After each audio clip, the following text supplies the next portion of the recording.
في هذا الفيديو سنكشف لكم التصريح الصادم لرئيس الفيفا جاني إنفانتينو بعد انسحاب منتخب السنغال من النهائي. التصرف الذي هز الجماهير وأثار جدلا واسعا في كل أرجاء القارة. إنفانتينو لم يستطع السكوت أمام المشاهد المؤسفة التي شاهدناها على أرضية الملعب، ووصف الانسحاب بأنه تصرف غير مقبول أبدا ويجب ألا يتكرر.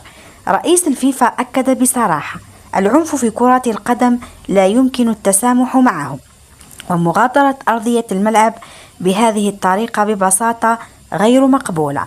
كما شدد إنفانتينو على أن احترام القرارات التي يتخذها الحكام سواء داخل الملعب أو خارجه أمر أساسي للحفاظ على جوهر اللعبة وروح المنافسة.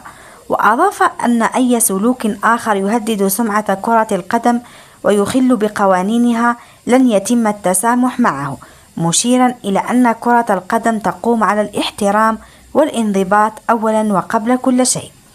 الجمهور كان مذهولا، وبعض المشاهدين وصفوا انسحاب السنغال بأنه لحظة صادمة وفارقة في تاريخ النهائيات، بل وفضيحة لن تنسى. حضور رئيس الفيفا شخصيا في النهائي جعله يشهد كل التفاصيل بنفسه، ما جعل تصريحاته أكثر قوة وتأثيرا، خاصة عندما أكد أن الفرق يجب أن تلعب دائما باحترام قوانين اللعبة وأن تحافظ على الروح الرياضية.